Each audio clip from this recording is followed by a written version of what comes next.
love that you broke all the rules.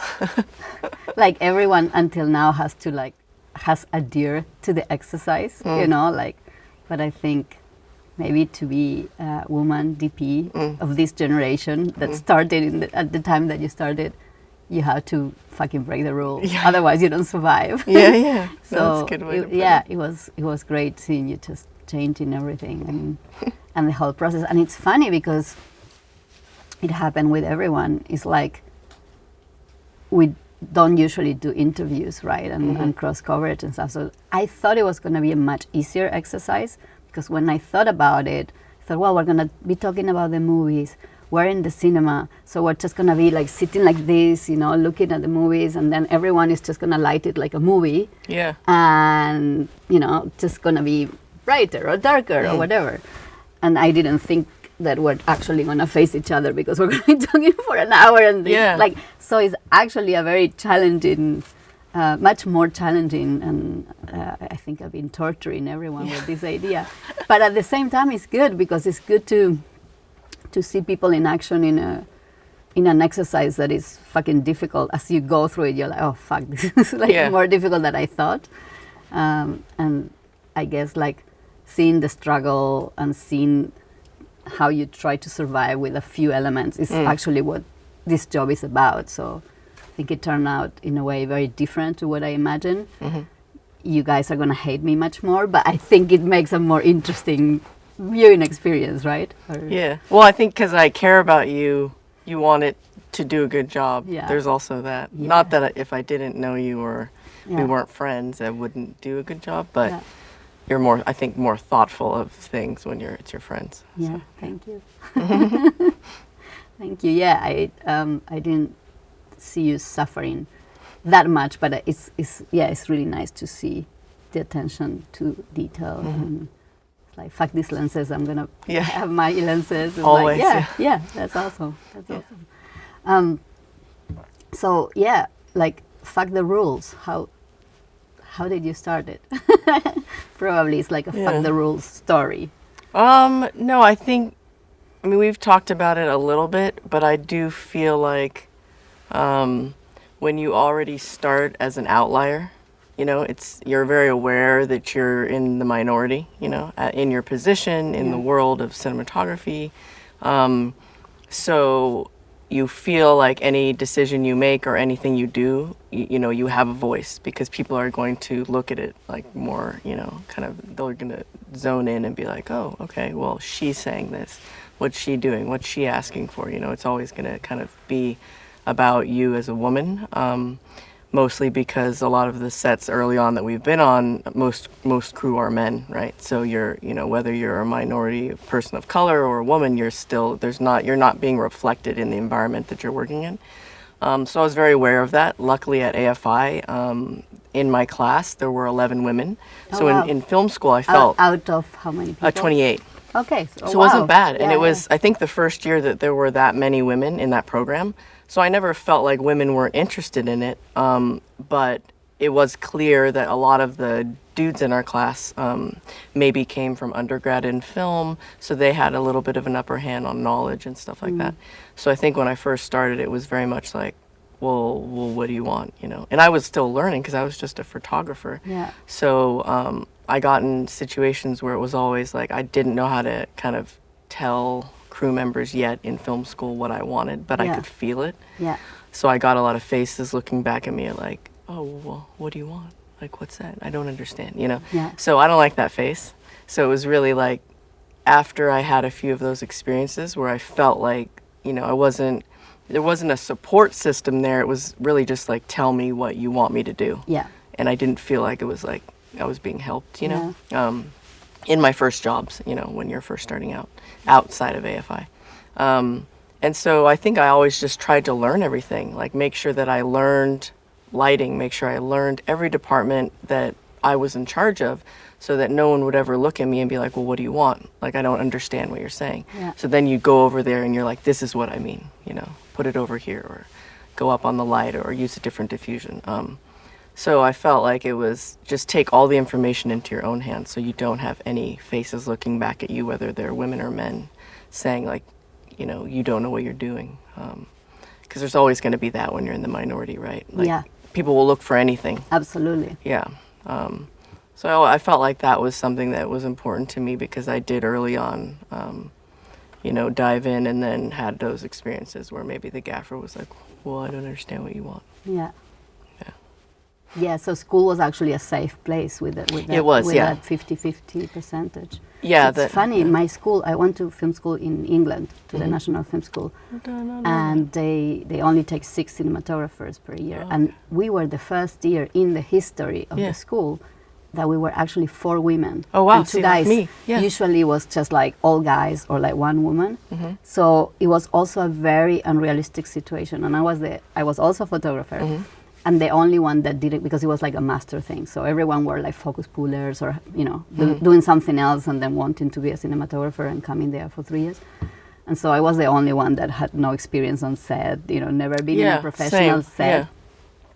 But got a quite unrealistic situation at school because luckily, you know, it was like that. And and when I came out, like, the real world was like a big punch. So I wonder if that made a difference for us because, like, I never felt like there weren't women who wanted to do my job. Yeah. Just when you would get jobs, you would look around and be like, oh, there's no women here. Yeah. You would be the only one starting out.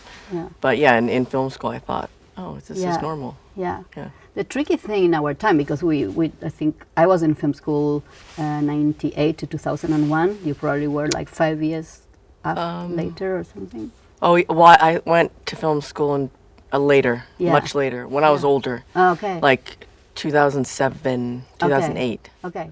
Yeah. Yeah, but that's still pre-YouTube and all the resources. Yeah, it was still, I was still doing film. So you kind of, you would have heard of Ellen Kures and a couple of other names, but you didn't have 100 videos to see them on set. Even now, like, I don't know if so many people have seen you lighting like they're going to see now.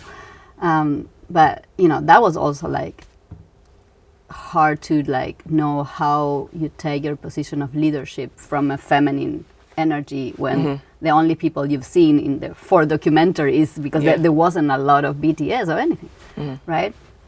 They're all guys in their 50s, white, whatever, and you cannot, like, you kind of have to enter in that stereotype in a way to say, like, hey, I can be one of the club, I can be a DP as well. But of course, like, you know, I was a Latina girl, like woman of color, we're too young, so you kind of like, how you get permission to be in this role. But then when you are in this role, we were lucky to break in a moment that it was much harder. But then it's like, how do you do this general of the army character in a different way, right? Like there was not a model to look at it, like how.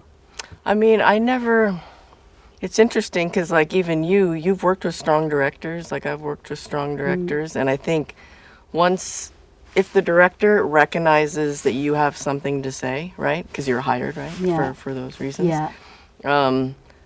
I tend to thrive in those jobs more when they respect me and they know that I have something unique to say, and they let me, you know, kind of express that, right?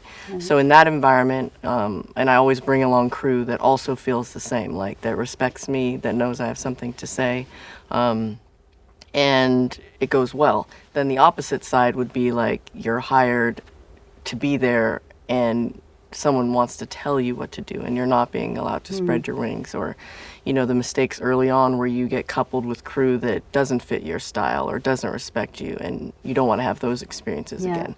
So I've always, like, any kind of early on, anything that didn't feel right to me and didn't allow me to like get the ultimate result of like make something look good or to storytell, you know, in the way that I wanted to, I didn't make that mistake again. It's like, don't make the same mistake twice, right? Yeah. If the producer's telling you this person's a must hire and you've done your homework and you've gotten bad feedback, like, I'm not going to use this guy. Like, it's only going to, you know, go bad for me, you know. Yeah. So saying yes to things that aren't going to be in support of you, you know, thriving in the job. And that in turn, I think, creates this kind of like, it's just good management skills, right? It's like you're what we have to do and what ultimately is going to be on our shoulders we don't want to set ourselves up to fail, because if you say yes to everybody else all the time and then you get there and you have to deliver, you know, on all this budget and all this crew and you have to guide all these people and it goes wrong, they're going to point at you. Yeah. So, you know, I feel like early on I worked in advertising, you know, I had a desk job and it's very like managerial, you know, when you work in corporation, right, you know. But I still kind of use those skills because, you know, it's like 70% of our job is we're managing, Yeah. you know, like we're lucky if we're with creative directors that allow us to be creative, but a lot of it's management. Yeah.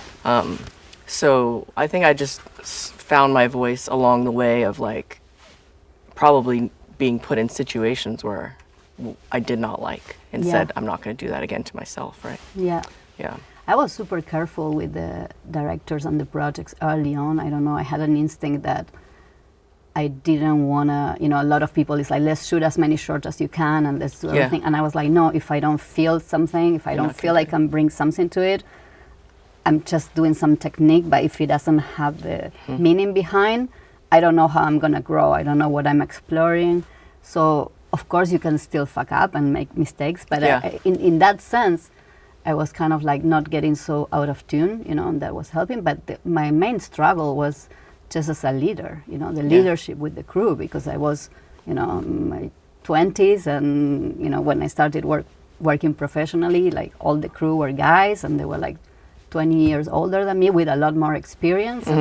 And doing that dance and finding that balance where you like have to be confident enough to have an authority, but at the same time don't impose that authority, because then you get in like a energetic battle, right? With the male, with the masculine. Yeah. And how can you be as strong as you need to be allowed to be there, and at the same time keep your vulnerability so that you can be an open channel and you can be empathic and you can feel and you can be guided by your gut and your instinct, which is what we all do.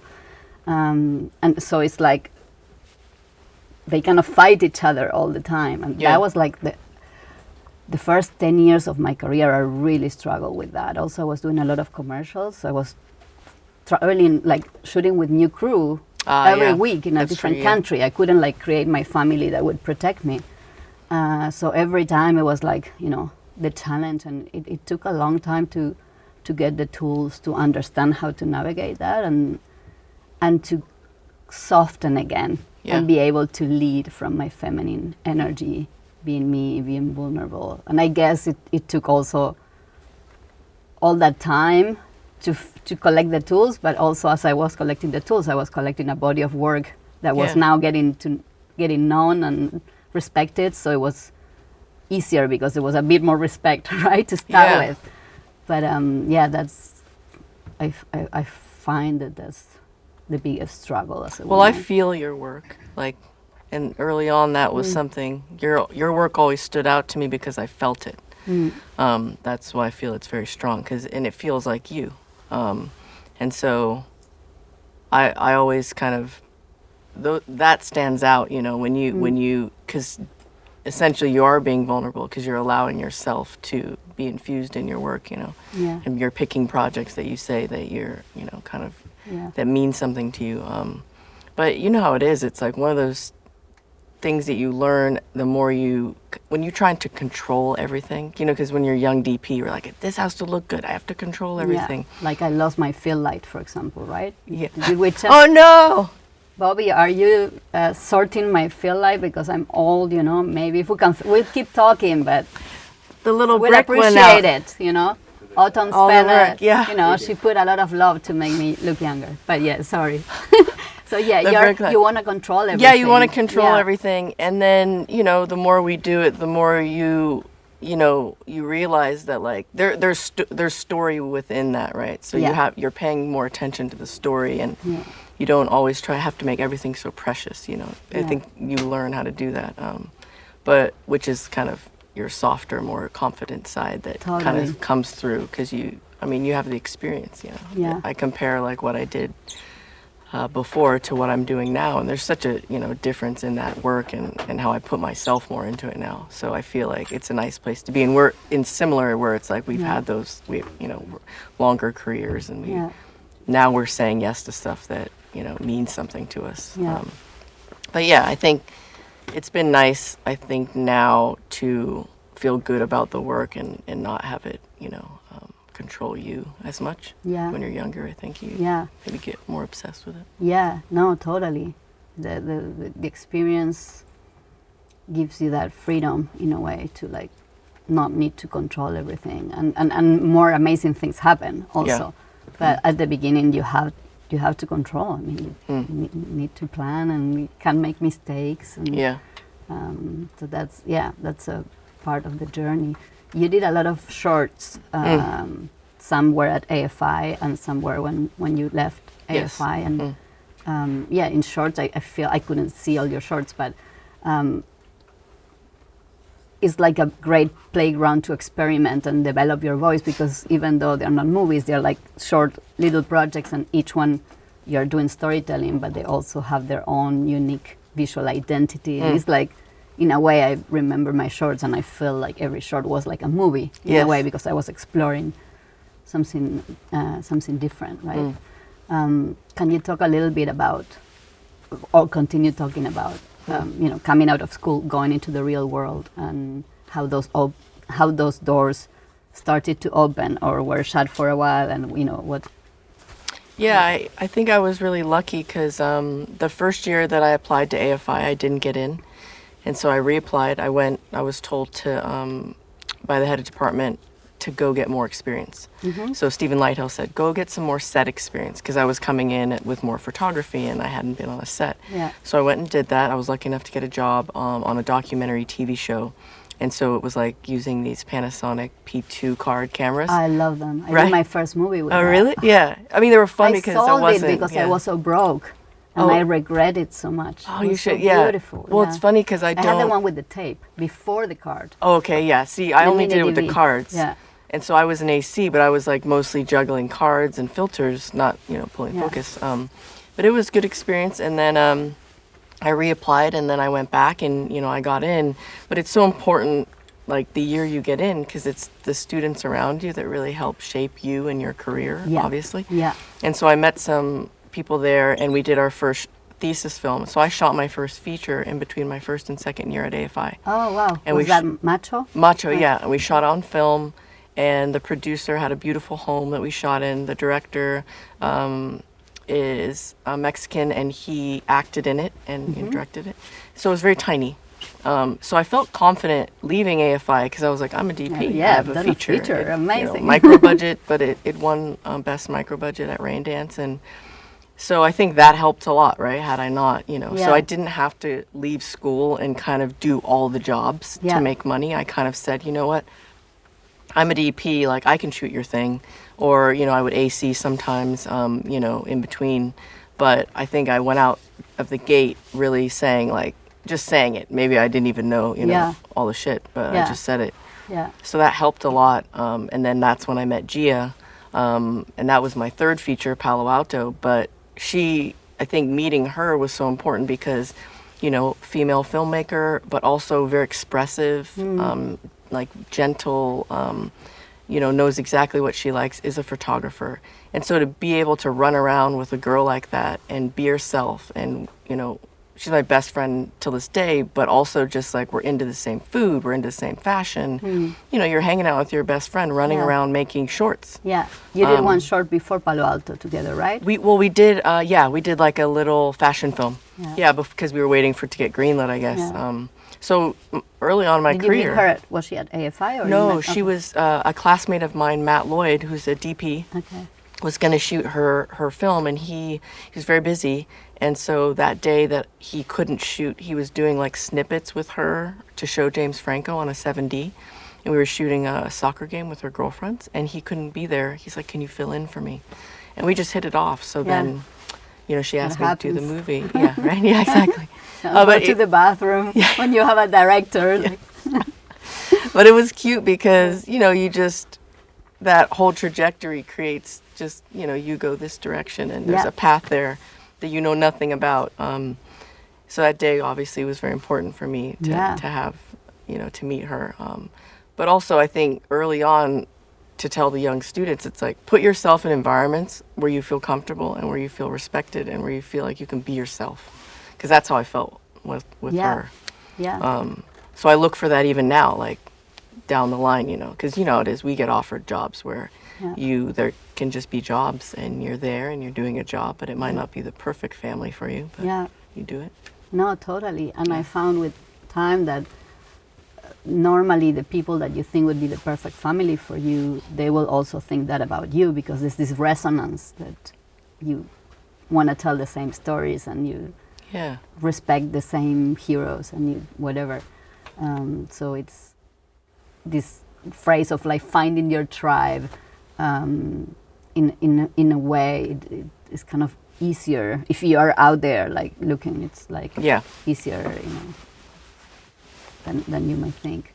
But amazing that you found Gia so early. And then did that open doors like in Directors Bureau for like commercials and music videos? Like how did you make a living the first few years while you were doing like these micro movies? That's an interesting question, because I think I remember I think it's important to talk about the fact that like in my journey, you're also very important, because, like there weren't many women, I think, in my similar age groups doing things like myself. And then I would look up to you, because I think my path, me getting movies that were more broad reach happened a little after you, right? Because I would see your films, like if I watched The Rover or something, like I wasn't doing films that had like big releases yet. I was like 5 years. Well, I'm 5 years older. So. So it's like, that's important, because like I'm looking up to you. So I'm like, oh, well, she's doing that. I like her work. It's amazing. What's she doing, So there aren't many of us. And so I really remember that. And I remember you did a lot of commercials too. And I wasn't doing a lot of like, commercials around the world. Like I was getting some, I think like if Gia was getting some, the budgets were always kind of more challenged, but not for like huge brands, like maybe some smaller brands. But I did get the opportunity to shoot second unit for Melody McDaniel, who was at the Bureau. And Harris Savidi shot her Levi's commercial, and she asked me to shoot second unit on film. Right. And so then she weaved my footage in with Harris's. So that was my first break into commercials. Amazing. And it wasn't my commercial, but I remember asking Harris, like, oh, how are you going to develop this? And that's when you started pulling. Yeah, exactly. No, right, totally. No, so nervous. But and so the commercial thing for me was a little slower. And so I remember you, and I remember like, because I do feel like in the US, right, the best commercials, the ones that are more aesthetically pleasing and creative, sometimes happen to be in Europe and totally. Not in the United States. I did my first 10 years in Europe, and I was in London, so it was every commercial was cool. Those were the good times. Good, it was after the cocaine time. It was like, but there's still like, and after a little bit of money still. A little bit of money, not so much for music videos anymore. Like I felt like when I was in film school, I was watching, Chris Cunningham, Spike Jonze, Jonathan Glazer. I was late for that. Exactly. But there was still like super cool stuff, and there was enough money to do something. And now those are the good times. No, exactly. Yeah. So I think I think I'm always still like, commercials can either be a job, a chance to work with your friend, or can be creative. I feel like you get lucky if, there are some directors where it can be all three, right? Because they're bigger directors and they have power, and the agencies hire them for their input and not try and control it. Which is getting less and less. Even with the huge ones that I worked for many years, like we do jobs now, and I'm like, where did your power go? I know. It's very sad. It's changed a lot. Because the commercials aren't as good, unfortunately. I think about commercials like going to the gym. Just like to exercise. So when I do a movie, because I try not to do anything that I'm not passionate about, because I just can't work from that place. I wish I could. So, in between movies, it might take a year until I fall in love with a movie. And then if you're green, right, you're out of practice. So the commercials is like, just keep, the machine going, keep learning the new technology, the new lenses, whatever, feeding my crew so that then they can come. Yes. When I say, I fell in love with this script, it has no money again. You're like, So you didn't take the Marvel one, but we're doing this 3 million thing again. They're like, but we did 5 commercials, you remember? Yeah, exactly. So, you know. But yeah, I'm terrified with the idea of AI killing the commercials, because that's how I made my life work balance all my life, you know, and kind of finance my arty choices. So we'll see what happens now. No, I try not to, like, it's a tool. Like, I think we all need to remember it is a tool still, where we're at now. I mean, I've seen it be used in a way that can be productive. I haven't seen it, it's not there yet where it's going to recreate all the stuff that we're doing in our life, like, not our lifetime, but our careers, you know, because we're, you know, where we are. But I try not to be too scared of it yet, only because, like, there's so much passion and there's so much connection with the people I work with, like the human beings that are near me, that I want to hang on to that and hope that that'll thrive as much as, you know, the years to come, at least in the next 5 years or so. No, and I think there will be more, I don't like say smaller, but we're in America and it's all measured by budgets, but there will be more like smaller budget movies, which for me are bigger movies. But you know, the movies that we love, I think, that are about humanity, and identity, and movies that the world needs. I think there's going to be more of those as a reaction to that. So yeah, I'm not so worried about that. Just maybe I won't be as rich as the good commercial times, but it's fine. Those are few and far between. The heyday, we can get together and talk about that. But in terms of influences, when you were starting, like there's a list of 10 films. So which one comes to mind first, maybe from those? It's tricky because there's one film that will always be like my favorite. Like, just if you had to name one time in your life that was your best age or your best, you know, when you lived the most, there's that one film for me, which I'll say. And then there's the film that got you interested in becoming a DP. So two different. Very different lists. Yeah. No, it's super hard. So the one film, I'm only saying this because I was in a class at LMU and I watched it, and then I was like, what is this job? Like, it made me question a whole path that I was going down and changed that path. So it was Raging Bull and Broadway Danny Rose, because he showed them in class and we had to write a paper on them. And I think it's different when someone asks you to actually write a paper on a film. Because you go see a movie, right? You feel something, you talk to your friends about it. But if someone's like, okay, now write a paper. Articulate what it is you're seeing. And I wasn't a film student, so I was like, it was like a thing.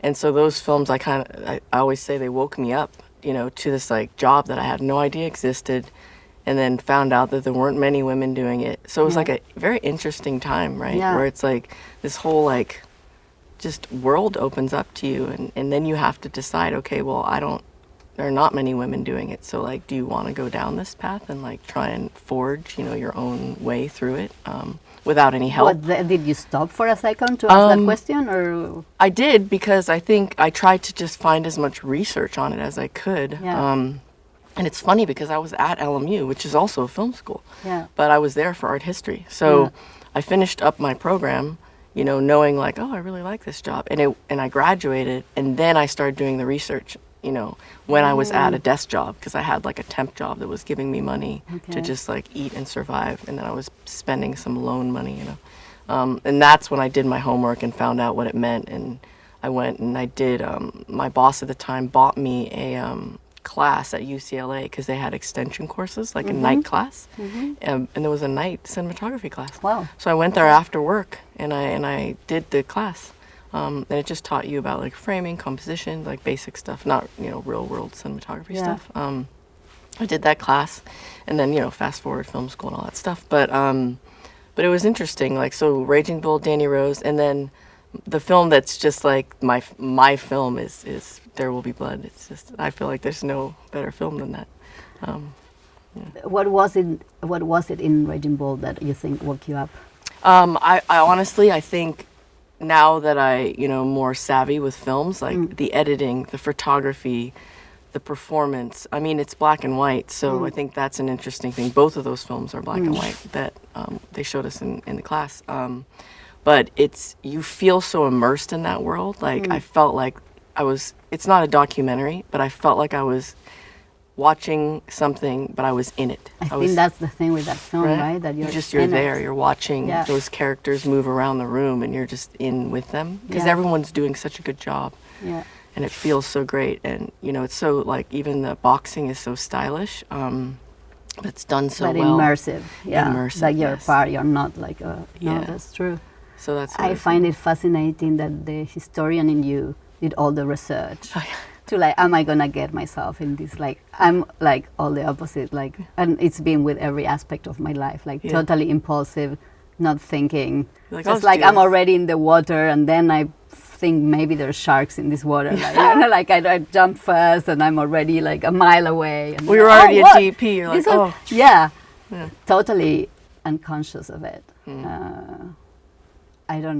I guess if I would have done the research, I would have done it anyway. But would that have discouraged you? I think I would probably have done it anyway. But I think ignorance is bliss as well. Yeah, exactly. Because I didn't have the fear. Yeah. The realization came later, once in the real world. Okay. I was like, oh fuck, this shit is hard. Yeah. Like I love my work, I love being on set, but I get back home. And I'm totally depleted. And why am I depleted? Because of all these energetic battles that I'm having with all the guys, to like be respected. I'm smaller than you. I'm 5'2". I've always loved that about you because early on I would hear, like that was always the excuse that would go around was like, well, how are they going to hold the camera? How are they going to be a presence? And I was like, well, you haven't met Natasha Braier, have you? Because she's answering all of that. I had to go to the gym every day because I remember I was mostly doing 16, sometimes 35. But, like between takes, I wouldn't give it to the focus puller to rest because I just have to prove 3 times more that I was fucking strong. And it was hard. Like I had back issues, but like living in London, like super cold, like your muscles are contracting and you're carrying all this shit that you shouldn't really carry so much time. But that was tough. And I studied French when I was a teenager. So when I went to film school in London, my English was very basic. So it was also like, it's just like this Latina, like who's like doing everything upside down than everyone else and can't barely communicate. So it's hard to remember it now, but it was definitely felt a fish out of the water. I think I like that it's against the norm. Yeah. Because when you're already a minority, but then you have your own perspective that's very unique to you. And it's all you have, right? Maybe it's easier for us because it's so different already. You might as well embrace it and own it. Yeah. I think that's important. I try to say when I do the talks, because they're like, well, what should I do? And then they start asking technical questions. I was like, to be honest, all anyone's ever really interested in is your perspective. Exactly. So you have to just put as much of that into it.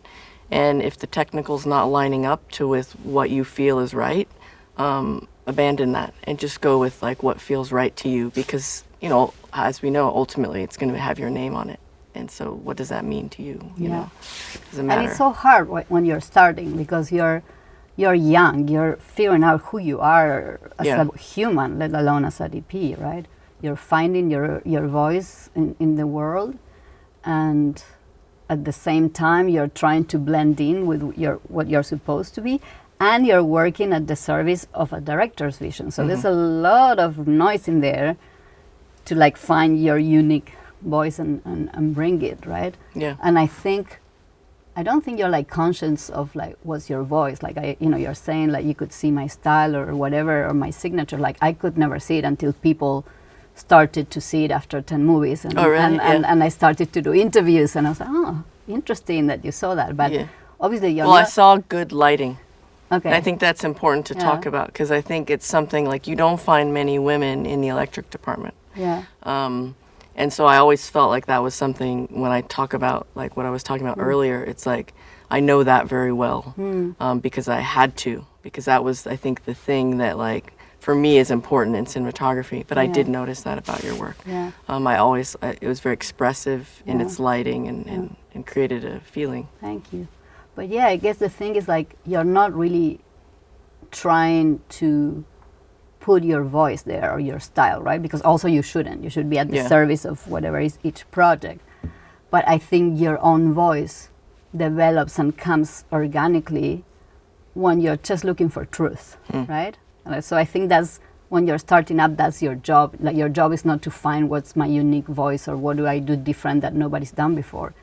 It's just like kind of be a clean channel where you can be connected with your own life experience and your own perspective, own it, not try to like suppress it because you have to blend in or whatever, like recognize that that's your biggest asset, right?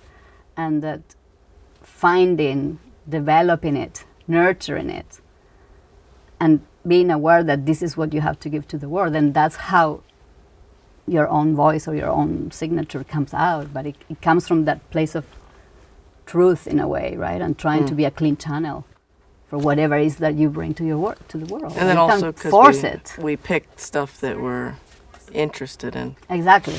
So exactly. it's easy to express yourself and put like a little bit of your vibe on it because you need to resonate.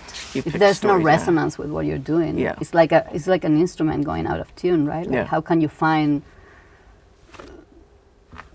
your perspective on something that you don't even relate to? It's like where are you there, right? You find where you're in the story and you just create from. I find it's very similar to actors. What actors need to play a character, they need to somehow understand it and love it. And because you've done directing too, so it's like, I think for me it's whenever I look at what they do, like because I'm now in front of the camera, like for this interview. Yeah. Like I don't like being in front of the camera. Oh no. Right? It's just like in what they do all the time, being vulnerable, letting yourself like. Once I start understanding that, it's a very hard job. Like to be able to on cue just become a new person and not be aware of this camera. Yeah, but I find like when I observe them talking to the director, you know, when you've been prepping with the director for weeks, and they come at the last moment and they have all these notes on the script. And I find that they're the same notes that I had a month ago when I started talking with the directors about things. And I feel like at least that's part of my journey. Like I need to really understand the character, the story, the psychology of it to see where I'm positioning myself. And I need to understand where the director is positioning themselves and what do they really want to say on each scene. Only then I can figure out like, okay, where am I going? Where is the camera going, right? Yeah. And I think it's like them, like they can't really play, you know, when it's like, what's my motivation, right? Like I feel like the same question for me, like if that's not clear, and sometimes it happens, you know, in a whole script, like there's one scene, right? There's one day where you're like, it's not flowing. Yeah. And it's not flowing because that's not clear there. Yeah. No? And usually when it's not clear for us, it's not clear for the actors, it's not clear for anyone because there's something like, I find that fascinating. Yeah, I think these days what we're lacking is, and I'm lucky to be working on original scripts, and I know you are too, is that it's like they don't pay as much attention to the script, right? It's like, let's just get into production. We need this release date, or we have this amount of money, but it shows itself in, you know, in due time that it's a mess, and then the filmmakers have to fix it when it's not working. Yeah. Instead of putting more effort into like really making sure the story is tight on the page before it goes into production. And I've done, you know, projects where it's been problematic. Yeah. And then you have to solve it on set. Yeah. Do you talk a lot about the script, these kind of things with the directors in your prep, or are you like careful not to feel like you're stepping? No, I think for me, I'm doing myself. It's a benefit if I'm picking scripts that I like, right? And that I have something to say. So I think it's important, like I tend to work with the same directors, you know? And so the scripts are generally very personal to them. So if I say I don't reread it a bunch of times because I don't actually. Talking to them really is what gives me the energy and like the vision. Like, what does it mean to you? You know, Yeah. having a conversation with the actual person. Like, I love asking Ryan what things mean to him Yeah. and what he's after. Yeah. And because I'm so close with him, that translates a lot for me. You know, like, obviously I see what's on the page, and that's logistics, and then I see the rehearsals, and we have a discussion in prep. But it's really like, my job is to be that support system for that person. So I want to know what's in their heart and soul, and then I help translate that. So that, I think, is how I work a lot, is like, you know, what does the director really want to say? Like, mood and tone and what's in their heart. But yeah, I mean, I think what's great about prep, if you have enough of it, is like, logistically, like, I'm a very technical person, so then it becomes like, logistically, how am I executing all this stuff? Yeah. But the original conversation with the director is important for me. Super, yeah. I mean, if I have time, I love to just go through the script once. Yeah. And I warn them in the first meeting before even getting the job. I'm like, I'm gonna ask a lot of questions about the script, because I want to know what's important, what's the essence of each scene for you. Yeah. Because also the directors we choose, you know, the story is not usually on the page. That's the tip of the iceberg. Everything is in the subtext and stuff. So it could go 1,000 different ways. And I just love to deconstruct as much as I can and just go scene by scene and try to get in their heads and what is important for them, what's the scene is about for them. And only from there, then be able to like translate it into images. Right? Yeah. But you not always have the time to do all that. Yeah, I mean, you know how it is. We're in prep, like, you know, there's so many different meetings, and all departments need the director. So you have to really, you know, figure out like, when you have those moments of really just, whether it's like outside the office or on the weekend or something, you know, those are few and far between, because I think these days the movies that I'm doing, there's a lot of logistical meetings as well. I hate those. And they, you know those meetings are very arduous, so, yeah. And some directors are very good at communicating, and like they love the exercise of like, okay, I'm gonna vomit what is in my head. And others, you have to like really like drill like to take like a little bit. You know, it's like every experience is different as well, right? So you just do what you can. But yeah, I think that's the most fascinating thing about being a cinematographer, is just finding these crazy, amazing directors and trying to dive inside their heads. You know? Choose wisely, everyone. Yeah. But even being super picky and choosing wisely, you're gonna make mistakes sometimes. Oh, of course, And you also cannot kind of be too hard on yourself, because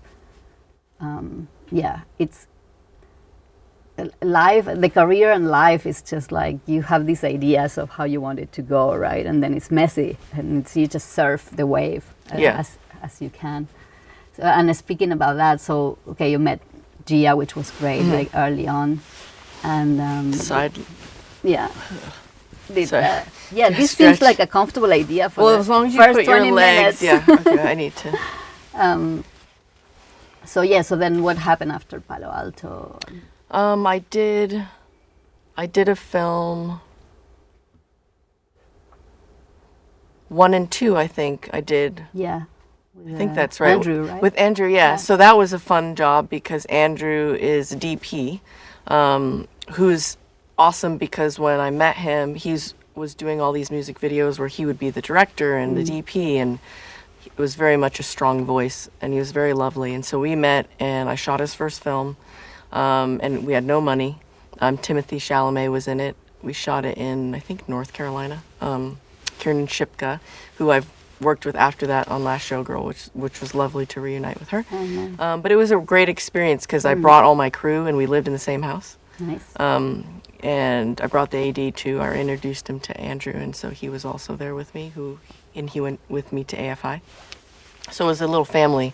So it was a nice experience to have. I did that film, and then a few films after. I can't even remember. I mean, it's not like I have a ton, but it's escaping me now. But I think I dabbled really in these like really tiny, kind of more challenged budget films, and it wasn't until my first studio picture was after I had a child. So I had my son, in 2016. Okay. And I think up until then I was still doing like indies and stuff. And then after I had my son, I was very much like, I really want to do like I would like to do bigger things, which is funny because I think we've talked about the timing at which, you want to have children as a woman, and then also career lining up. They're not ever at the same time. No, because you're building your career in your 30s. You have to like grow, and that's where like you maybe should be having the kids. Exactly. But it's just like, no, you kind of want to wait until you're 50 to be like, okay, now I have the money. The timing's never right. And I was always talking to Rachel Morrison about that, because it's you have to make decisions. I think women in the past, female cinematographers, female directors, they've been forced to make this decision, which is very unfortunate, because the film business isn't very family friendly, right? You're traveling all over the world, you have to be away. You never know when things are going to get greenlit, so then, a family could get a phone call, and then all of a sudden it's like, oh, mom or dad has to leave now in a couple weeks. So it can be very traumatic. And so at that time I had, my husband's a DP, and he was always very inspiring to me, and I was always been a fan of his work. So after I had my son, I was like, I really need to get out there and like get something and do something important. So I think I did a film called Teen Spirit with Max Minghella. And that was a very important film for me because it had a little bit of budget, but Max was a great friend. We did a music video prior to that, and he really believed in me. Like, he really saw my work in the music videos that I'd done prior, and we got along really well, and he allowed me to be expressive, in the film, because it's a music film, and I had a great experience on that film. And that was the first feature I did after I had my kid, and Adam watched our son while I did that movie. And so you guys take turns, like, okay, now it's my turn to make a movie, you stay with the kid? No, we don't. You can't do that. Like, I think every couple that's in a film relationship says that they're going to do that, but it doesn't work that way, because you don't know when the things get greenlit that you want to do. True. As you know. Yeah. So no, it didn't. I think at that time he did a couple commercials, and my mom came and helped us and watched our son while I was working on Teen Spirit. But now we can't do that, because I remember, like, he did Masters of the Air, I had Black Panther, like, they were at the same time, and one was in Atlanta and one was in London, so we had to make it work, and my mom helped us. So you make choices, I think. Now he turns stuff down, if, I may turn stuff down, but there are people you don't turn stuff down for, obviously. When Ryan and Gia call, like, these are my friends and these are my family, so I try to make that work. When you met with Adam, you had the kid in 2016. When did you guys meet? Like, did you wait for the right moment? Or? No, well, I think what's important is that we both wanted to have children. And we were at the age where, I had my son when I was 35. So we wanted to have children. And so it was a conversation, and it was important to both of us. He comes from, like, I'm an only child, but I come from a big family. My mom has 6 brothers, so I have a lot of cousins, and he has 3 siblings. So we knew we wanted to be parents. So, it happened. And then we I think it's important that you have conversations about stuff before, but when you're two DPs, you don't have all the answers. So you're essentially figuring out how to make it work after the child's already there, because you're in a unique minority where it doesn't exist, because there's not many women. I think there's 2 other couples I know now that are 2 DP, female and male DP. But Alison, this one. Which one? Alison Anderson. Oh, I don't know her. I know Jack Fitzgerald and Nigel Bluck. Okay, I don't know. Yeah. Alison and her husband, they were in this in Camera Mamas, this thing that we did. Oh, okay. And they are husband and wife. They're both DPs, and they live in a farm. Oh, so wow. they have like sheep, are they younger, chicken, cows. Like, I'm like, how the fuck do you guys do this? Yeah, younger they're than young. us. Okay. Yeah, they're younger. Yeah, maybe 10 years. And I think when because I think I met Jack Fitzgerald through Adam. She's Kiwi, and he knew her and has worked with her and had him, like, she did second unit on The King, and so I've known she's lovely, and they have 1 son. So I remember, asking her some questions and stuff, like, after I had already gone through all the stuff. But it is nice to do that, like, to there's not many of us, so when you find one that's done it, of course, you have to be like, how do you guys do it? Yeah, like, how do you make it work? And the way that we've made it work is my mom, my stepdad, they help so that I can that's amazing. do this stuff. But yeah, no one tells you, there's no timeline for us. I think female DP, it's tricky with the children thing. Yeah. Because there's no structure. Yeah. You have to figure it out. Just this difference of being 5 years older than you, like I had no role models that I knew. There were a couple, but I didn't know them. And yeah, for me it was like kind of unthinkable. I guess I didn't have like the strongest desire either. Yeah. But it was like, it's no fucking way. Like I'm not gonna be that mom, that I'm never there. And it just seemed, I always thought like, okay, I had this mentor in Spain, a director, Isabel Coixet, and she had her kid at 38. Mm-hmm. So I was like, okay, when I'm 38, I do it.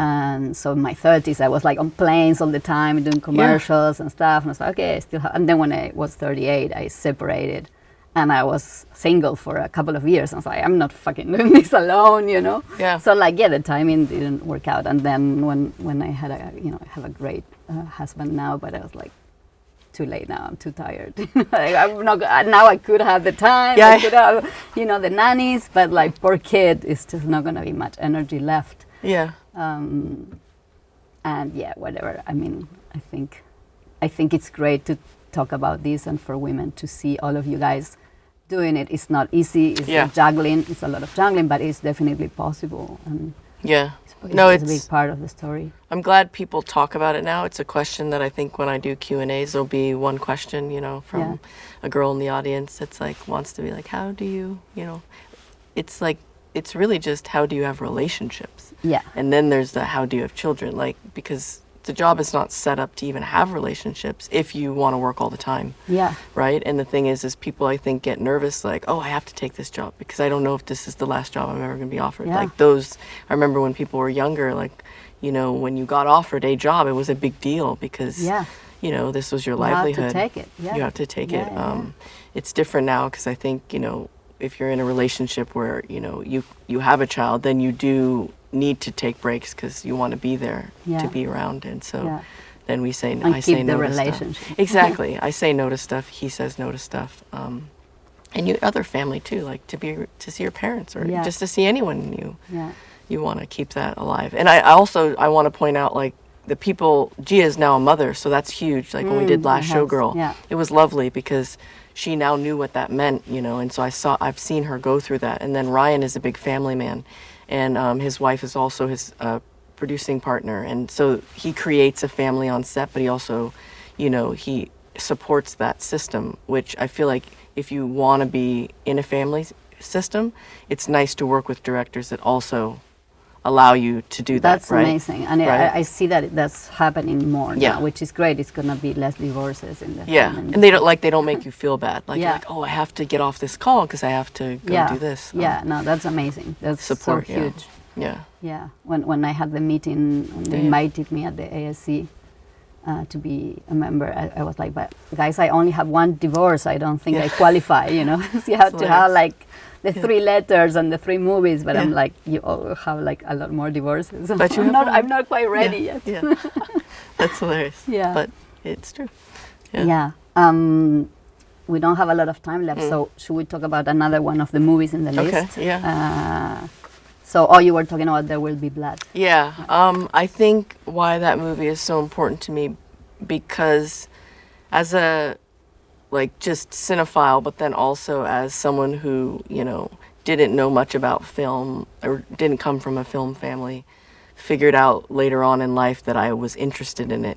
There's always that experience that you have in the theater or when you find the filmmaker that you are in love with, right? You're like, this is my guy, this is my filmmaker. That happens, right? Where you're like excited to watch everything that this filmmaker has when it comes out, which is so cool because you just did with Bauman interview, who I'm friends with. Yeah. And so I remember going to the ArcLight and seeing that film in the theater with my friends and just being blown away and being like, oh, this is what it is. This is me. Like there's something in there that, I wasn't even a part of how this film was made, but I felt like I was a part of it. And that's what's great about like making an amazing film is that people now feel connected to you, right? Because they're so like, they immerse themselves in your world, and I felt connected to his world. And so I always bring that film up when I'm, thinking of a reference, or, just because I want to elevate my work in that way to make another experience like that I felt when I was in that theater. So that film, I think, for me is always like, it's a GOAT film for me. I try to bring it up as a reference in everything for that me, I do. of his is Punch Drunk Love. It's well, funny, that's another one. I can't name There them Will all, Be but Blood is like a lot of people's favorite. I'm like, why not Punch Drunk Love? Oh no, that too, for sure. That's Barry Lyndon. Oh yes, Barry Lyndon. So Barry Lyndon for me, I mean, I love Kubrick, another filmmaker I think that you just gravitate towards. Like, I think, when you make these lists, it's just, it comes from just the reaction that you have when you see it. Yeah. There's something about that film that, again, I feel like I'm so connected with those characters. And I love that there's so much drama and emotion, but that's so much comedy. I love the comedy in that film. And I like that both can exist in the same world. And I like the economical, way it's shot. There's, how he tells his stories is, it's more sparse, but every shot means something very important if you kind of look at it and dissect it. And the soundtrack. I'm obsessed with the soundtrack. I bought the album, and my little son has to suffer through me playing the Barry Lyndon soundtrack really loud. Especially the gun battle, that in the barn house, or the barn.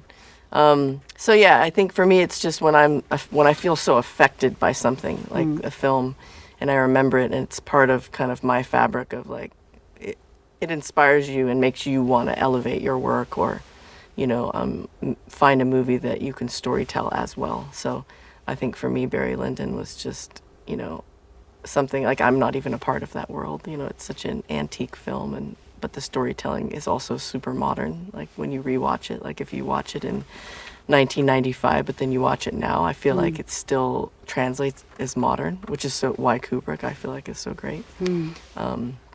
But yeah, I love that film. Amazing. Malcolm X. Malcolm X. I think for me, Spike Lee will always be someone that if you're in film school, that's when you're introduced to diverse filmmakers, because there's always going to be for me, I feel like because I didn't grow up in film, it's what my mom showed me. My mom showed me Woody Allen films, so I'm very versed in Woody Allen films. Then I'm at my film school class. They didn't show me Malcolm X. They showed me Raging Bull, Broadway Danny Rose. And so I'm finding he's someone that I feel like I found because of other people in my family telling me I need to watch Do the Right Thing, or I need to see this filmmaker. And because he stands out so much, and I've met him since then, so it's, I think, important to note that when you watch someone and you're an observer of their kind of history and their kind of through line, and you see how impactful they are as filmmakers, and then later in your life you get a chance to meet them, it's very interesting, timeline, I think, because he's someone who has been influential for Ryan and I, his whole, library of films, and he was kind of a mentor to Ryan. So recently he came and watched our film Sinners, and I saw his reaction to it, his immediate reaction to how he felt about the film. So that through line for me is super important in my life. And then also Ruth Carter worked on Malcolm X, who's our costume designer that we work with. So the first time I saw that film, it's one of those voices where it's so singular, it's so unique, and there's not many out there doing that type of work. And it just blew me away in that sense of being able to tell that story, that biography in his own way, and have it be that strong. And both be impactful visually, but then also as a biography to educate me on the history of Malcolm X, which I thought, because his earlier years I didn't know about. So I'm always just with him, I'm being educated, but I'm also it's such a strong voice and visually stunning, and the photographers that he works with, I think I'm always impressed by, because I'm friends with them now, Ellen and Maddie, and I recently met Ernest Dickerson, and just it's a world, he's creating a world. So I felt there was just so much strong framing in that, and the costumes and Denzel's performance, that it blew me away. And I was happy to I think early on, my friend was in the film program at Berkeley, and he came and spoke after they screened Bamboozled. And I was just a art history student at the time. I flew to meet her in Berkeley and sit in her class when and watch Bamboozled, and then later to know, like, down the line that, like, Ellen, you know, and, like, that I looked her name up. And so when I saw this screening and saw Spike speak, like, I didn't even know I wanted to be a DP. Yeah. So there's all this weird shit happening where I look back and, you know, his work and stuff. But I love that film just because it's a great film. Yeah. Yeah. Well, going to Woody Allen, Hannah and Her Sisters. Yeah. Well, I think my mom showed me that film early on, and I think I revisited it after I knew that, you know, I liked his films, like the Broadway Danny Rose route. You know, he writes female characters so well, and that film is such a beautiful representation of those three relationships of the sisters. And there's a epic shot in it where, you know, the dolly track circles the table when they're at a lunch together, and the camera stays on, you know, the sister that's not talking, and it's very expressive, and there's a lot of beautiful tracking shots, also an economical way of shooting something. I think that's Carlo De Palma. De Palma, I think that's his name, the DP. But I just love the way that was shot, and I felt immersed in that New York world, and I loved how vulnerable the women are, and the performances are so beautiful, and I love how he infuses the classical music in his transitions when you're going to different parts of the story. Yeah, I just felt it. Yeah. Economy in storytelling, you're mentioning in a few of the movies that are you're right. All three of those films are very economical in the way that they're shot. Yeah. And I feel like I can see that in your work, like a big effort of finding what's the right place to be and not doing a lot of coverage and being bold and staying in this economy. Oh, cool, right? I like this, yeah. Because they're doing, like, I think when you get a chance to be in a room with a really good actor and you create a real space, the designer does and the director's doing, like when everyone's doing their work really well, it's nice to let things sit, right? It's totally right. Well, it's you true. See it. You're now like an observer in a theater. You know, you're not a cameraman, a camerawoman anymore. Yeah. Yeah. Totally. Lawrence of Arabia. Oh yeah. Well, I think it's like when is that film not on someone's list, right? Is it on your list? It's not. Oh, really? I haven't seen it in a list. Oh, yet. Really? Okay. It's on Adam's list too, because okay. I remember asking. We'll get Adam here. Exactly. I mean, it's so epic. And then when you do your homework and find out how they shot it, I just love it. Like, I love a heavy camera. I like a camera on a dolly. I like being in a vast landscape and feeling the world around you, like a real world. Like, I'm not opposed to being on a stage and creating a world, but I do like being in the elements. I come from documentary, you know, where you're feeling the sun on you, you know, because we're always trying to recreate, you know, the real feeling. Yeah. But when I watch that film, it's like they were out there. They were lugging all of that stuff. Like, you feel the filmmaking, and not in a bad way. You just feel in the scope and the photography that, like, it took a lot of work to get those frames. But that to me feels like a movie. So I put that on the list because I remember when the first time I saw it, you know, it predates, you know, my world, you know, my generation and just what I know, you know, in films. And it feels like a film, you know, it felt cinematic, it felt heavy, it felt bigger than me. Yeah. And I remember that feeling when I saw it and I thought about it. So it's like a grand film. It's a grand presentation. Yeah. Amazing. Clute. Alan Pakula.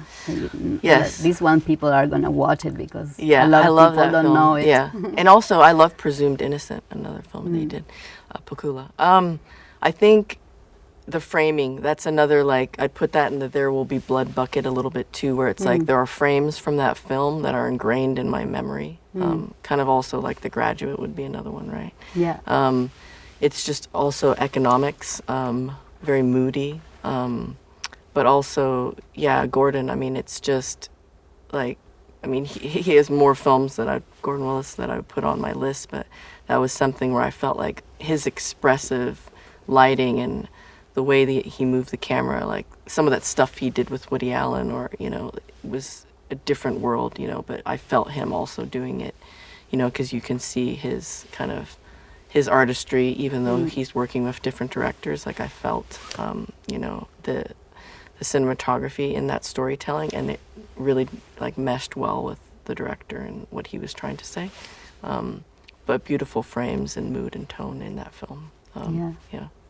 It's funny that you talk about mood and tone, because I was putting a deck with all the posters of everyone's 10 movies. Oh, really? Oh, and cool. I will send you your 10 posters. I mean, I'm choosing the nicest posters, but normally it's like the original poster of the movie. Yeah. Oh, cool. And there's a lot of tungsten. There's a lot of warmth. Yeah. I mean, I don't know if the movies have it so much, but I guess because the poster represents the movie. And I was like, oh, Autumn's is all like golden. Yeah, you know? I like and that. then I see how much you love tungsten, and these amazing scenes in Sinners that are like golden as well. Yeah. And it's no, you're not wrong. Like I'm always like, let's warm up the blacks. Let's warm, you know, just give it. Yeah. No, it is true. I would say it's there in your DNA. Yeah, my gaffer knows that too. I'm always like, you know, he's like dimming down. He's like, you know, it's going to get warmer when I dim this down. I'm like, just, I love it. But that's also like with Storaro in The Last Emperor, right? It's like, oh, the tungsten for the daylight. Yeah. Beautiful. I love that movie so much. And the red. It's like tungstens and reds. Yeah, having just we have red for expressive. you. We prepare the Panavision theater. Yeah, exactly. So, well, speaking about warm and red, In the Mood for Love. Oh, yeah. I think, and that's, I don't know who introduced me to Wong Kar-wai, but it was one of the, maybe it was a film school. Maybe someone in film school was like, you have to watch this, because I didn't find that on my own. And I didn't find it early in that genre course that I was telling you. And it just blew me out. I mean, I think it was similar to kind of talking about Spike Lee and Malcolm X, where you have these very singular visions, and it's so much about the person that's making it, right? And you feel that person, and they have the way in which they are telling the story. And that would be another example of like, you know, I'm watching that film and I'm like, this is amazing. And then I'm looking up what else this person has done. And then it becomes a whole new world open to me. Yeah. And you know, Doyle's work with him, and just how expressive it is, and how they're moving around the camera. And then the other layer of it is then you deep dive into how they made the film. And it's like, you know, how they make these films. It's crazy. Yeah. And you're like, well, of course they made it like that. That's how they get that type of work. You know, that's how they're able to tell the story like that. So yeah, I think it just opened me up in this really brave, right? Like I watched that and I feel like this is brave. You know, this is what brave filmmaking is like. And I'm not necessarily like, I don't have examples where I was able to run around, you know, in a different country with a friend and make that type of indie movie. I haven't done that, but I always remember, like, as a reference, like, to be able to be young and go to, like, a different country and, like, not have as much money, but use what's around you and figure out ways to make new lights and have a small crew. Like, I love that, too. Yeah. I'm a bit old for that now, but... Adventure, yeah. Because it's all infused, like that dynamic and who they are is so infused in the photography and how they're making it. Of course. You know, there's a script, maybe there isn't a script, maybe there's lines today. There's the room to explore and make mistakes and search and poetry, try things, poetry. Yeah, it's poetry, right? Yeah. So the last one in your list is Apocalypse Now. Oh, yeah. I mean, I don't even know how to talk about that film because my father... my mom raised me, but my dad went to Vietnam. Oh, wow. And so watching that film, there's two, like that film is so groundbreaking, and then knowing what Francis did and how they executed that. And then just it being a film that's also ingrained in your brain. And I was able to see like a print of it at the Arrow, like I don't remember when this was, but like, you know, I think the first time I saw it in the theater, and you're just like, you're in there with those images, but then also knowing that like my dad went through that, you know, and how crazy of a time it was for, you know, our parents, and that was kind of, that's their generation. So there's so many layers, I think, to that film, and then also knowing like how brave he is to make a film like that, and then also just now hearing all the stories of how they made it, and you know, he had a family, and then Eleanor's documentary, Hearts of Darkness, and there's just so much information about that film, and I like thinking about it as far as like forging a new path, being brave, saying like, I'm going to put everything on the line to make this film, and it working out, and him believing in himself. Like, it's one of those examples of like, when someone tells a little child, like, you can be anything, believe in yourself. Like, this is what this man did, you know, and has now affected everyone, and is this stamp in history, you know, as like in cinema, just this huge stamp that, you know, everyone still watches that film and still references that film. It's crazy, yeah. And so I think that will always be an important film for me, because it just showed me a little bit of the world that my father was. It's like Full Metal Jacket could be on that list as well. It's like just a little insight into like what your family went through, you know, and how important it was. Yeah. You know. It's great to see how this list of films are all having common this braveness, right? This boldness. Yeah, exactly. And like bold voices. Going for it and stuff. And that, of course, is the DNA of an amazing cinematographer that is bold. Yeah. Also an economist of shots. But economy goes hand in hand with boldness, because you have to have the, you know, the balls to say like, this is just the one shot that we cover the scene, and like live and die with your choice, and that's it. So it takes the braveness. So it's great to see that reflected in the amazing work that you've done. If you would say the job description of the cinematographer, and you can be funny or ironic or whatever. It's not. Nothing is to be taken serious. It's just like your instinctive. I think you're the caretaker for every department. You're the protector. You're the protector of everyone's vision, honestly. Like, 'cause, you know, whether it's costume designer, director, producer, you're there to protect everyone's vision, and make sure that ultimately it's what, you know, everyone set out to do. Nice. If you weren't a DP, what would you Chef. be? Chef, yes. I can answer that. I think so.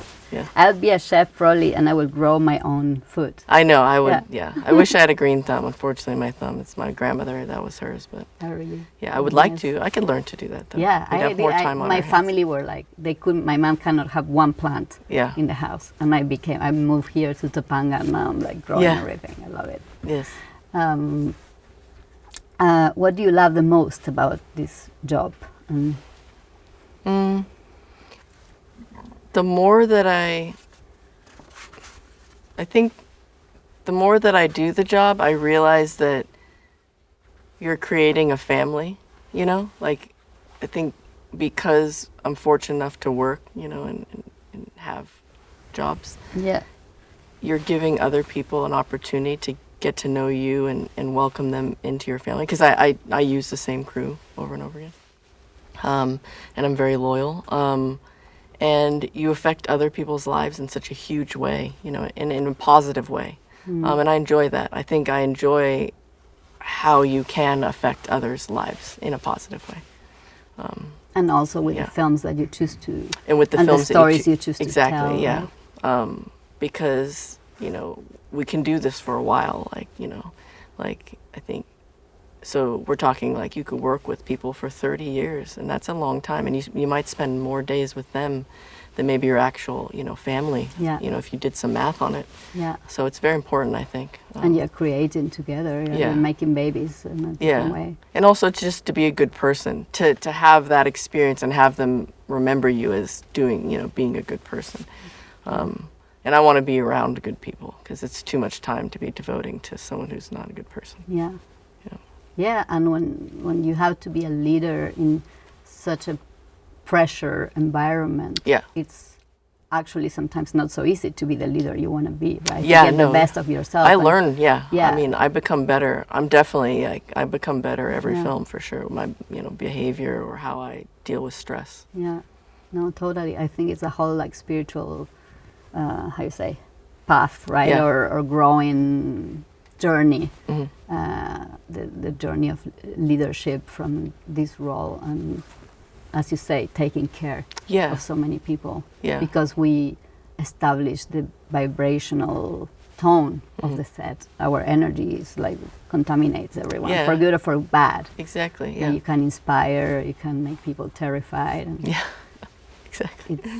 It's huge. That's a whole 1 hour conversation that we'll have another time with some women involved. Because I think today we have some women in the crew that wanted to sit down with us and do questions, but we're not going to have time, but we should do it another day. Because it took too long to that's cross the most light. important thing was that you took the time to light me, so it's okay. We'll talk about it. We'll take note of this setup, and then we come back and talk for another 12. What's the thing that you hate the most about the job? The clock. The clock. Fucking clock. Yeah. The fucking clock on your back. Yeah. Yeah. Yeah, because there's just never enough time. But that's part of the job, I think, as a DP, is to manage. I mean, I take it seriously. I think sometimes maybe too seriously. Yeah. But yeah, I think there's never enough time to tell the story. Yeah. And so you feel that pressure of time, and sometimes it's nice, you know, how story can be found when in a relaxed environment as well, right? Like the whole free thing when like there are some movies that can be made like, like Wong Kar-wai that we were talking about, where it's more free and you find things. But I think the movies that, we're doing in for studios and stuff, the clock is there. So sometimes that's not my favorite friend. No, it's horrible. I mean, painters don't have the clock behind the back. You know? It's just we're the only ones that have to deal with that shit. But it's the way it is. Any mistakes from the early days that you would want to advise people to avoid, or that you think? Yeah, I feel like, I mean, we talked about a little bit the age thing. Like, the more confident you get in yourself, the more expressive the work can be, the more vulnerable the work can be. And then also the way you talk to people, it's like, no, this is what I mean. This is where I want this, and then, maybe there's some headbutting, but you're like, this is what needs to happen. And you stick to your guns, or like you want to change something in a setup. And maybe when you're a little younger, you're too nervous because it's going to take 10 minutes and you don't want to inconvenience anyone. But then you do it and you kick yourself later. Like, I should have changed it. It wasn't the right position for the camera. The light wasn't in the right position. I don't do that anymore, because I know that it's important, like for the story, for you to speak up and make sure that you get it in the right place. And take the time to do that. So I think early on, trust yourself. And take the time to move it, if it needs to be moved. Because eventually you're gonna, if it's shit, you're gonna end up doing it anyway, but like half an hour later, which is even worse. So you might as well cut to the point the moment that you see the red flag. And even as simple as a lens change, right? Because I think when you're really young and you're starting out, you're like, but no, change it. I love here how you came and was like, fuck it, I have some lenses here, I'm gonna change them, and we weren't ready for it, and it created like a whole chaos because it wasn't enough hands and stuff to do it. But then we come with something that is special and it's you and it's worth it. I learned early on. No, that's a big one. It's a big one. Like, change it just fast with everything. With crew members that you have to get rid of also. Every just have the conversation, and then if it's not working, even with I was talking to Bradford recently about this. Even when you're in a situation with people that above you, right? Whether it's line producer or something like that, those conversations, you have to, early on, say your intentions and what you're after and how you would like to run your crew, how you like to light things, how you like to move the camera. And, really just say, this is the filmmaker that I am, so I'm going to put it all here on the table. And I need the support, do you want to support me, or do we want to spend time butting heads this whole time? I think that's important to, be respectful of the DP that you've brought onto the job and know how they like to work. And from our side, the responsibility of, or the knowledge of, when you have a small problem at the beginning of a project, is very unlikely to solve itself with time. It's more like a snowball that is going to get bigger and bigger. So that just confront it soon enough so that you can solve it, because it's not going to go away usually. True. Personal traits that you think help you the most to get here? We didn't touch on it earlier, but my mom was a single mom.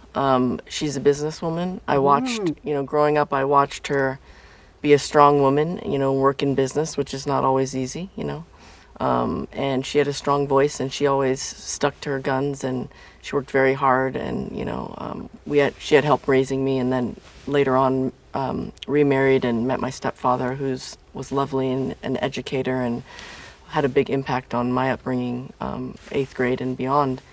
But I do feel like she plays a big role in like how I am, as a woman and a manager, and feeling like my voice matters and that I have something to say, and that I should exist in the room. And so it's not lost on me that I was raised by a woman like that, because now in my position there's so many similarities. I mean, it has nothing to do, like her job has nothing to do with filmmaking, but I do feel like as a young girl, I watched a woman do that in an environment, and so I take that with me. I mean, it's in my DNA, and I do feel like I'm like her. I have a lot of similarities, and I see myself expressing those when I'm in work it's environments. the first time that I see you shooting, because I didn't visit any of your shoots before, and I can see that. I can see that strength and that confidence, the businesswoman there. And I have a question with that, which is not in this list, but I think it's very important for women, which is like, do you think that sometimes this confidence was somehow misunderstood? Like women were not allowed to be so confident. You mean when they use it against you? Yeah, like she's a bitch, or she's like whatever, because you're not complacent enough, or soft enough, or you're like, I want this, put this there. Like a guy is totally entitled to do that, but we should like be more like, could we please, what do you think about, can I pitch you putting that polyboard over there? And you're like, no, this goes like, no, I mean, it's an interesting thing, because I have it also in my relationship where like I have someone who is a DP who's a white male, and so I know that world, right? Because, and he's also like, he's so good at his job, but he's also soft-spoken, right? So he's not one of the loud ones, and he's respected because he does great work. And then, so he's completely opposite of me, right? Because I'm a woman of color and I'm a woman, but we do the same job, So it's really interesting to see, and like, I see how people act around certain people, and I see how people act around other people. So, I've been through that whole game. And I think for me, like you said, when you get home at night, you're more exhausted because there's a little bit of like more energy that you have to put in. Are more. You do, and he sees that, he knows that. So sometimes when I come home, like I'll have that kind of aura on me, and he'll be like, "We're not on set." So you can. But you have that manager part of you that has been dictating or being a dictator to men all day long on the crew. No, I think I've figured out a way, to get the job done, and I have the respect. But the problem is I don't want to bring that home, right? You want to, like, because I'm a mother and, I'm a woman, and so there are times where I do have to shed that, because it's not set time. I'm not managing 200 people right now. Like, I just want to relax and be myself. Because I don't act like that all the time. And so, I do feel like there are levels to it. As far as like, there are levels to it where I've had producers misunderstand, right? And it's been used against you, unfortunately. They're not understanding what you have to do, and so maybe it's misinterpreted, your behavior. And then there are levels where it has been understood because I'm surrounded by more women, and they know what you have to go through, and they know how you have to get things done, and you're supported. Or I'm supported by, like, Ryan knows what I have to do. Like, all of the women when I work with Ryan, head of department, are women of color, who have, gotten to where they are because of, their bravery or their confidence or all of the hoops that they've had to jump through. And he respects that, and he sees that, and he knows that. And so it feels very nice on those sets, honestly, to be able to be yourself. Which are obviously the very rare. It's very, very rare. And Hannah Beekler, who is our designer, who I'm very, very good friends with, and I talk to her a lot about this.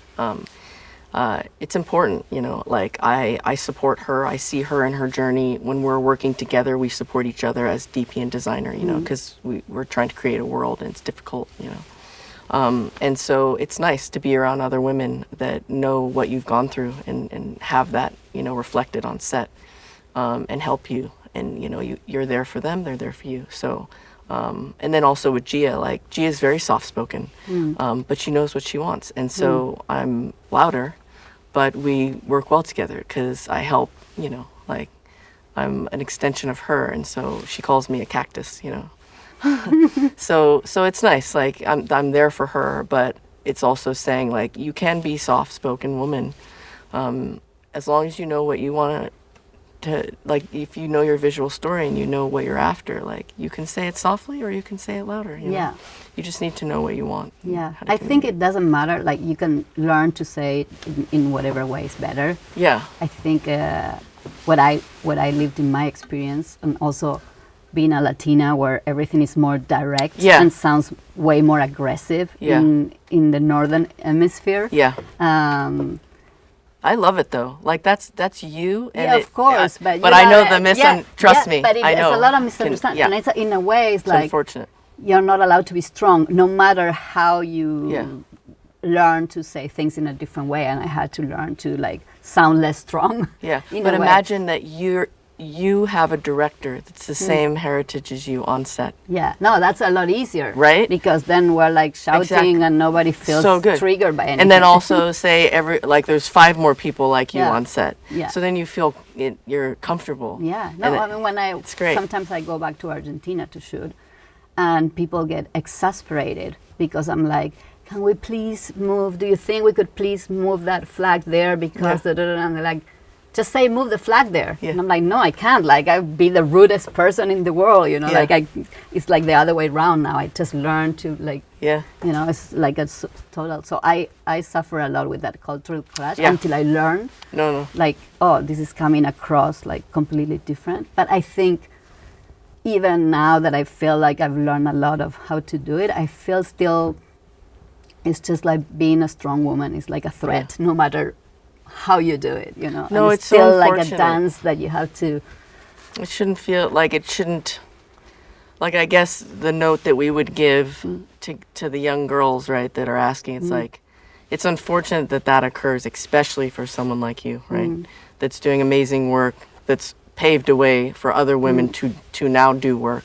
And that shouldn't happen. And hopefully in the future it's less and less because we're in environments where we see ourselves reflected, right? Exactly. Like if you're on my set, this is fine. Like act the way you want to get the job done. And, you know, it's like, this is part of your personality, the way that you talk, your culture. You know, I mean, sometimes I've gotten in trouble because, you know, I have been more like, you know, do this now, do that like this. And maybe you hurt someone's feelings. But then afterwards, you're like, this is like a high pressure situation. But you wouldn't have hurt the feelings if you were a guy saying exactly the same words. I've had that talk where it's like, I'm not sure you're going to get so upset, you know, with this person.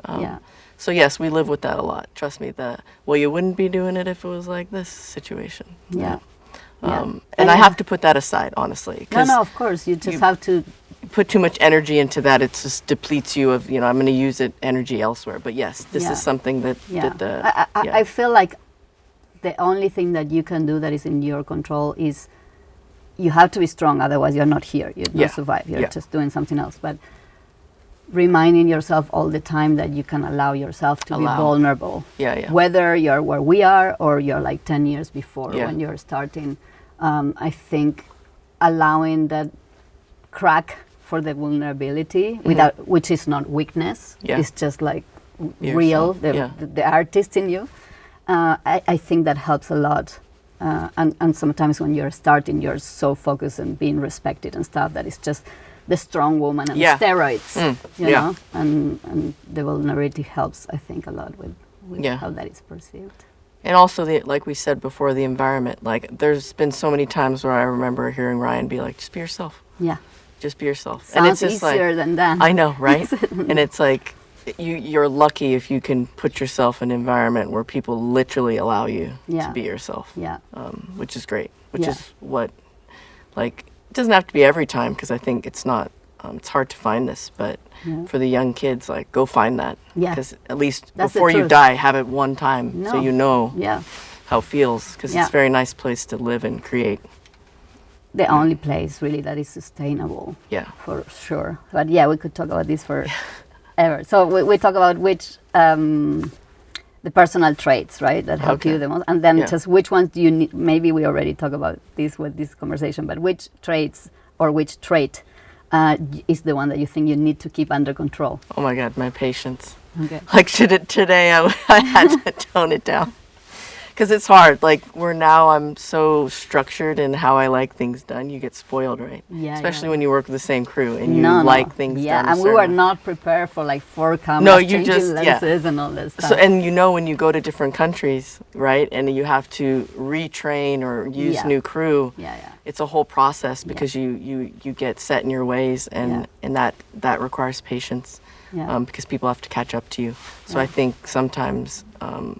But in life in general, like even, in parenting and living life, just patience. I have to keep myself take a breath and this isn't, I'm the same. It's going to be. We have a lot in common. I'm 11 of December.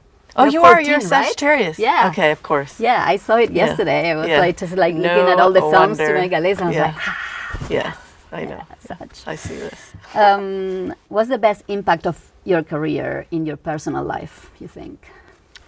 How my career has positively impacted my personal life. Yeah, and then I will ask you negatively as well. I mean, I think it's very much the women thing. I mean, I do feel like because I've been able to do this job and do it at a level where young girls come up to me and they say thank you for existing or, being, I see you, so I can now think that I can, also do this job. My son now sees that, and he's a part of that. I bring him to the Q&As. I make sure that he knows that, like, there are not many women doing this, and he feels proud, and it's very sweet. And I think it will be very important in his journey. So it will impact his life, even though, he's not going to be a female DP, but he will have seen that journey and he'll know how important it is, I think, for young people and in filmmaking. So it's positive for him for sure. Beautiful. And what's the worst impact of this? The time thing. It takes you away from your family. And again, lucky I have my mom, because she's that female presence that I have when I can't be there every day. Because obviously he has his dad and he has his grandpa, but I do feel like as a woman, as a mother, there's nothing like your mother. And so when I have to be away for long periods of time, I'm very lucky that my mom can be there and I have her. Is she still a businesswoman or she retired? She is, but I think I wish she was retired. She worked so hard. I think she can do most of her stuff from home or, cool. So she can be around and pick him up from school. And my stepdad is there when she can't be if she's on the phone. And so, she's not in an office. Yeah. Amazing. If you could go back, would you change something? I mean, it's tricky because, like, I always think maybe I should have, like, the women that had children earlier, that whole, like, I made that decision a little later, and then now it's timing out. Maybe not perfectly with when the career is taking off because you want to be around when they're younger. Yeah. But then your career, you have to juggle.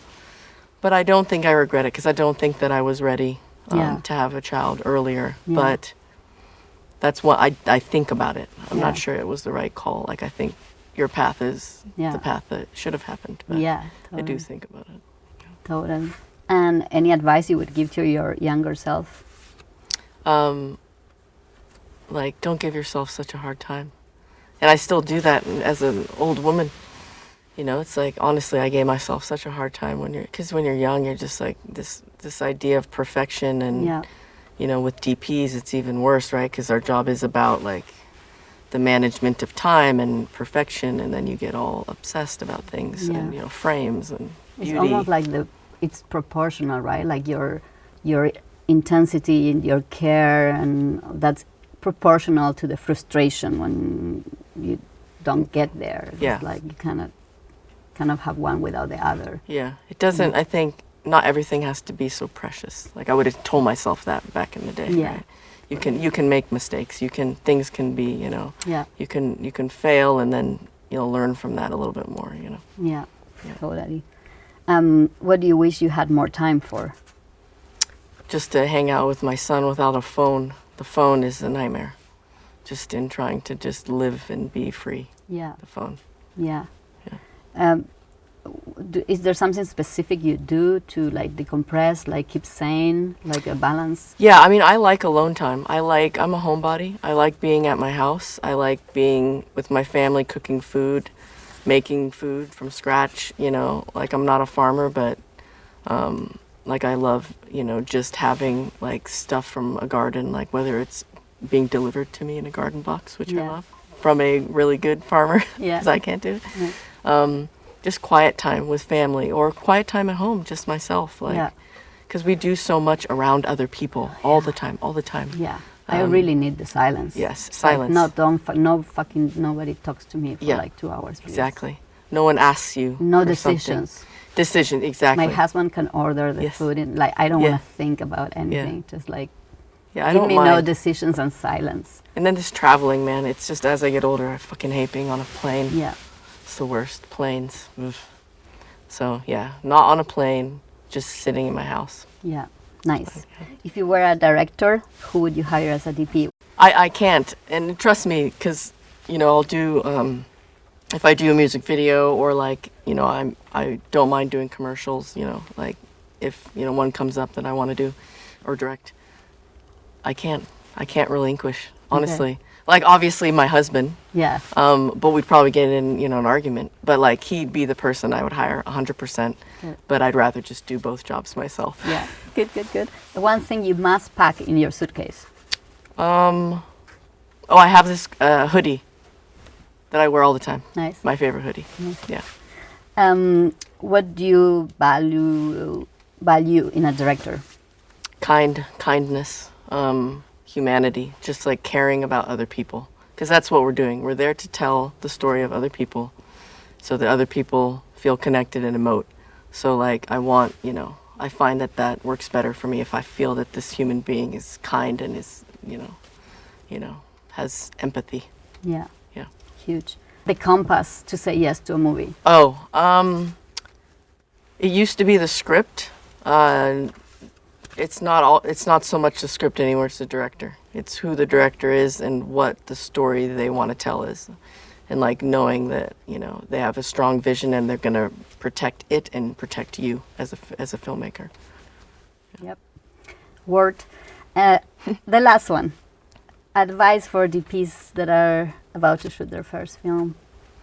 I think this would go into like telling the younger DP, like there's so much to pay attention to that's not your job, right? Because I think as a younger DP, you get obsessive with your job, everything that's your job. Oh, they want to move the camera over here. I don't want to move it over there. Oh, you want to change the lighting. It's too dark. I don't want to do that. There's so much other stuff happening around you that I think the older that you get, you're very sensitive to, like, like what the actor's going through, what the actor's doing, like when the camera's not rolling, like in tune with everything around you, even like the environment of the set or what the director's going through, like maybe that day they're not feeling so well, or there's just so much that I think you can draw from that's outside of your job that actually will help you do your job, even with the designers going through, like just being in tune with everything outside of what you think is your job, I think is important. Because when I was younger, I didn't pay attention to as much to every other department. Like now I pay so much attention to production design, and I make sure the first day, you go into that person's office and you introduce yourself, because there's nothing without their world, right? Oh, and so I think it's very important to that's a collaborator, that's a friend, that's someone that's going to help you execute your lighting, your camera, So, that's important. Pay attention to that, So thank you so much. I know you have to leave to do your camera test, but it's been amazing to talk to you. I hope we can do it again and keep talking, because I feel like we still have a lot super in there. Easy and lovely. Yeah. I think this is important. Like, I don't think, have I done?